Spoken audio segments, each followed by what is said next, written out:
Ya, jadi saya memang terlahir dari seorang pengusaha juga. Ibu saya seorang pengusaha, begitu pula dengan ayah saya seorang pengusaha atau disebut businessman. Jadi memang sejak kecil saya telah melihat apa yang dikerjakan ayah dan ibu saya, baik itu di kantor ataupun di toko dan lain sebagainya. Jadi liburan kecil saya, semasa kecil saya memang liburan sekolah tidak seperti umumnya.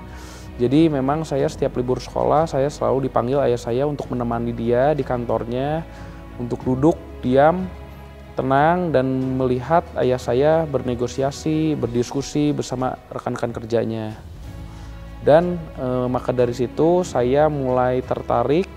Jadi secara alam bawah sadar saya juga ngerekam terus apa yang dikerjakan oleh ayah saya. Jadi apa yang dikerjakan ayah saya tuh saya mulai menangkap nih pelan demi pelan. Saya juga sempat sih mengeluh waktu itu ke ayah saya. Dad, kenapa saya masih usia segini saya harus ikut-ikut Daddy ke kantor gitu. Apa sih tujuan Dad tuh untuk saya ke kantor begini walaupun saya di usia yang sangat muda gitu. Tapi beliau mengatakan, kamu nggak perlu tahu, kamu hanya diem duduk di sini dan belajar untuk mendengarkan. Nah, maka dari itu saya di alam bawah sadar saya memang kerekam juga apa yang dibicarakan oleh ayah saya bersama rekan kerjanya. Dari situ saya mulai mengerti apa itu bisnis. Jadi memang saya belajar bisnis sejak kecil. Ketika saya liburan sekolah ya khususnya saya sering mendengar apa yang diperkatakan oleh ayah saya. Dari situ saya memutuskan, wah memang nih saya tumbuh sebagai seorang pengusaha. Dari situ saya memutuskan untuk menjadi pengusaha.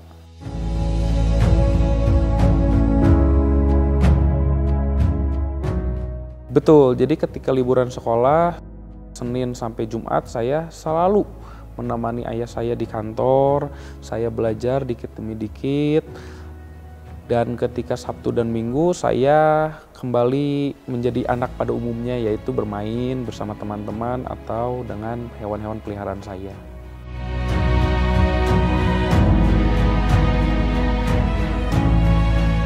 Sangat-sangat membantu karena seperti yang kita ketahui semua ya, anak kecil kan gampang untuk menangkap sesuatu hal yang baru. Jadi dengan cara ayah saya mendidik saya, dengan cara ayah saya mengajarkan saya untuk duduk diam di kantornya untuk dapat mendengar, my subconscious mind, pikiran alam bawah sadar saya juga jadi ngerekam apa yang diperbuat oleh ayah saya, gimana cara menegosiasi, gimana cara berinteraksi, gimana cara melakukan strategi bisnis memang setelah saya dapatkan sejak usia saya masih duduk di bangku sekolah dasar.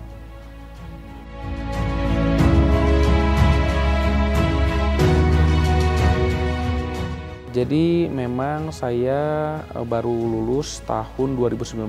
Dulu saya bersekolah di Universitas of San Francisco di Amerika Serikat. Ketika saya selesai kuliah, saya memutuskan saya harus balik. Saya mungkin satu-satunya penerus di perusahaan ini.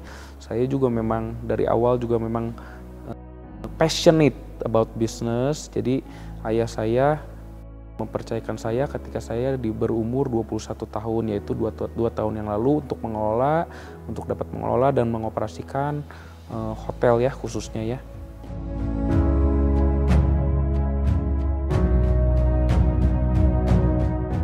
Jadi brand bisnis yang saya lakukan tentu di bidang pariwisata, yaitu perhotelan. Kedua, saya sendiri juga sekarang mengoperasikan usaha transportasi, yaitu penyewaan mobil, baik ke sister company maupun ke perusahaan luar. Ketiga, kita ada di bidang agriculture, perkebunan yang terletak di Subang, begitu juga. Dan keempat, kita ada di bisnis kopi ya. Kopi, kita baru melaunching satu brand kopi, coffee shop bernama Armor Genuine Coffee and Roastery. Dan kelima tentunya usaha properti.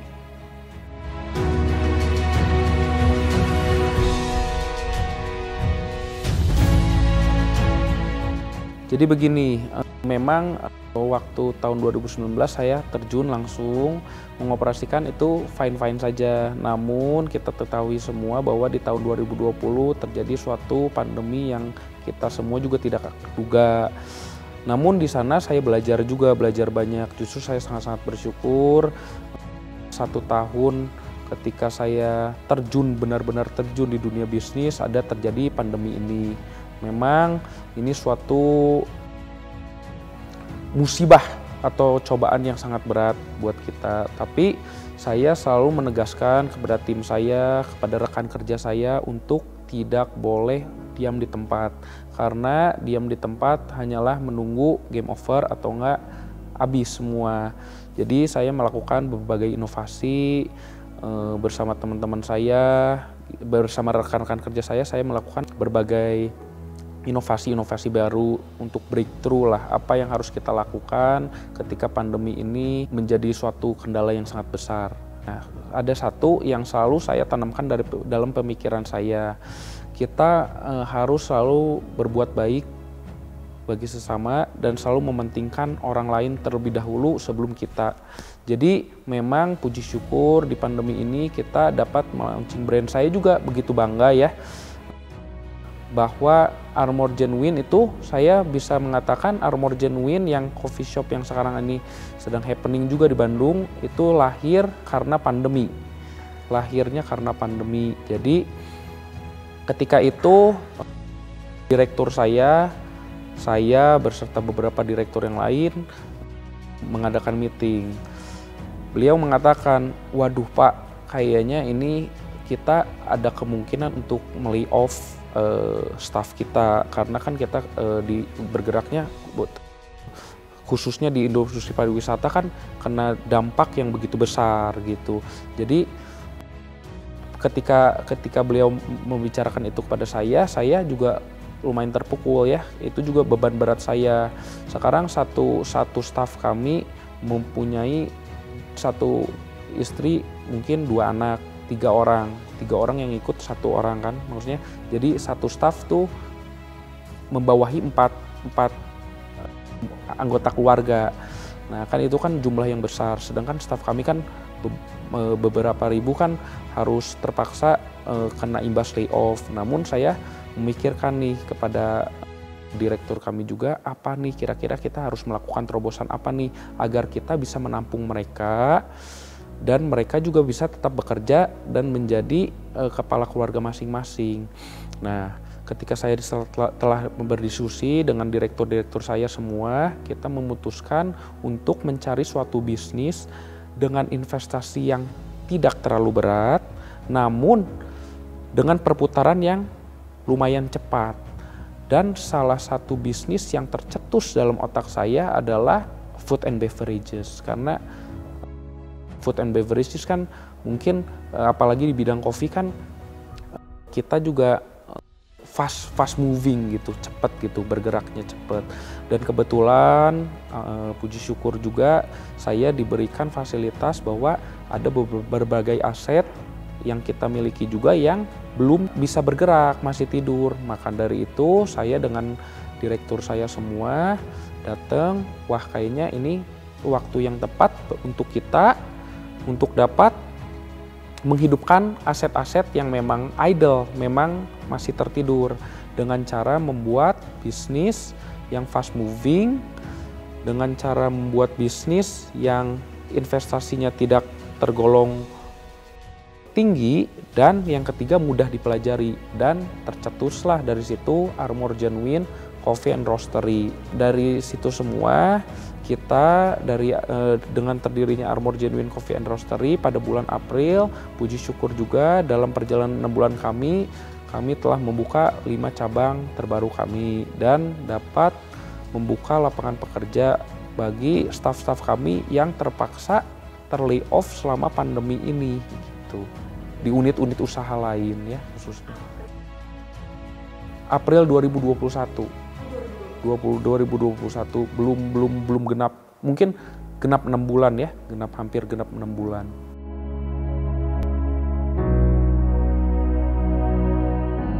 Jadi gini, ini kejadian lucu lagi gitu.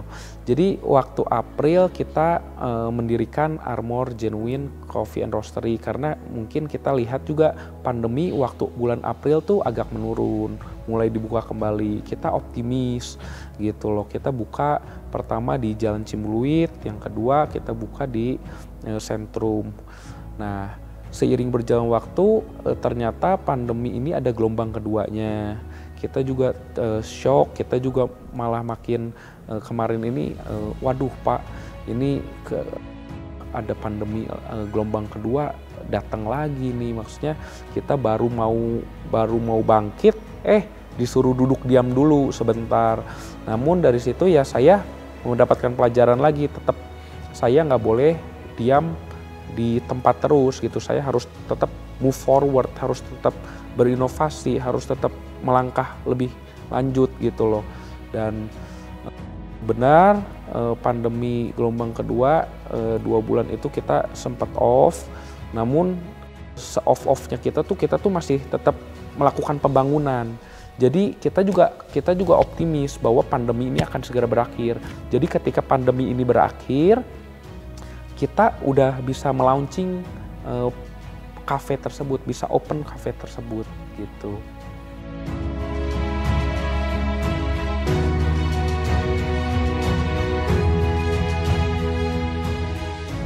Tentunya ya kita harus kalau saya banyak baca buku juga tentang bisnis, tentang kehidupan, tentang psikologi gitu. Kita harus ya, paling penting bisnis itu harus berani mengambil resiko, namun tetap kita juga harus memiliki perhitungan yang baik juga sebelum kita mau melangkah.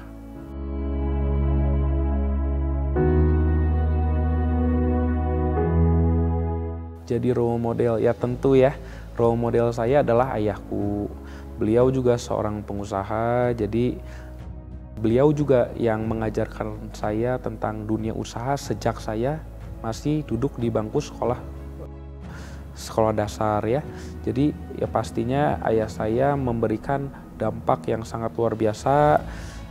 Sebagaimana saya menjadi diri saya sekarang ini, ayah saya yang telah memberikan dampak-dampak tersebut gitu. Jadi memang saya juga walaupun saya memang bergerak sendiri tanpa dukungan ayah, tanpa bantuan ayah, namun saya masih sering berkonsultasi kepada beliau apa yang harus saya lakukan, ini dan itu.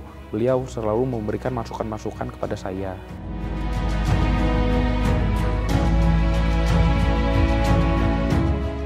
Oh ya tentu ya, impian sih harus selalu bermimpi gitu loh. Maksudnya ada yang berkata, mimpilah setinggi-tingginya, ketika jatuh Anda akan jatuh di antara para bintang.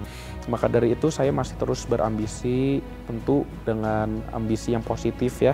Saya juga ingin mengembangkan bisnis tentunya di agriculture gitu, perkebunan dan hasil bumi.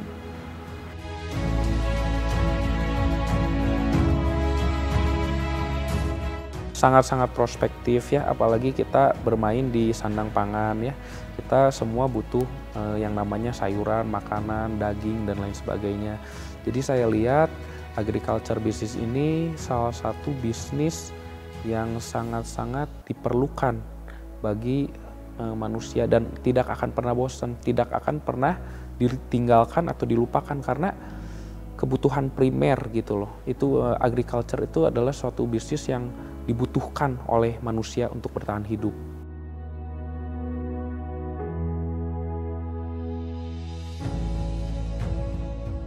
Nah, filosofi hidup yang saya selalu tanamkan dalam diri dan pikiran saya adalah menjadi manfaat untuk banyak orang, menjadi manfaat bagi banyak orang. Jadi saya selalu mentekankan filosofi ini dalam hidup saya. Saya harus banyak yang orang ngomong ketika hidup sekadar hidup, monyet pun di hutan hidup. Nah, saya tidak mau menjadi seperti itu. Saya kepingin menjadi orang yang memberikan manfaat bagi banyak orang. Itulah tujuan utama dalam hidup saya sebenarnya.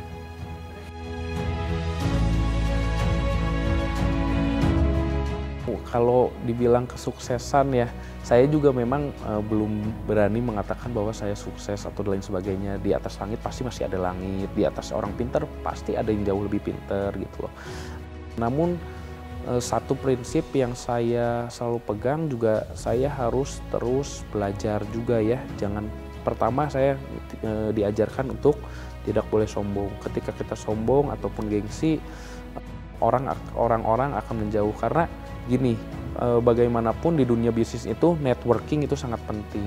Ketika kita menjadi orang yang paling lah, istilahnya saya paling berhasil, saya paling sukses, saya paling pintar, orang pun akan nggak suka ya mendengar itu ya tentunya. Jadi saya selalu menekankan diri saya untuk selalu menjadi orang yang rendah hati dan ingin haus untuk terus belajar gitu.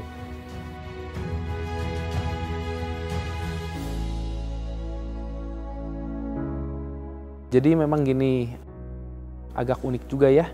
Saya Senin sampai Jumat pasti full di kantor, melakukan aktivitas usaha ya, bisnis dan lain sebagainya, bertemu orang, bertemu klien dan lain sebagainya. Tapi di waktu weekend, khususnya Sabtu Minggu, saya selalu menyempatkan diri untuk dapat melakukan free time ya, me time gitu. Saya lebih suka mungkin hari Sabtu Minggu saya meluangkan waktu untuk bertemu dengan teman-teman gitu,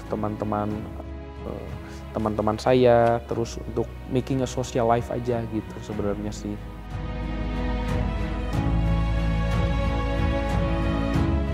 Relasi betul penting sih gitu. Justru ini lucu juga ya, saya bisa ngomong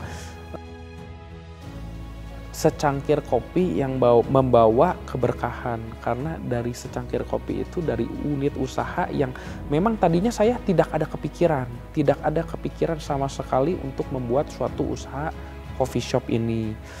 Namun karena kepepet dan karena pandemi, ini semua justru malah terlahir. Saya juga kadang-kadang nggak pernah ada kepikiran dulu kenapa ya saya bisa bikin coffee shop, tapi karena waktu itu kepepet, karena memang diharuskan untuk terus berinovasi, lahirlah coffee shop ini. Dan dari coffee shop ini alhamdulillah puji Tuhannya kita bisa mengenal juga orang banyak gitu. Makanya saya juga di perusahaan kopi ini saya selalu ngomong secangkir kopi yang membawa keberkahan bagi kita semua gitu. Saya dengan cangkir kopi saya bisa bertemu dengan relasi A, B, C dan membuat bisnis-bisnis baru gitu.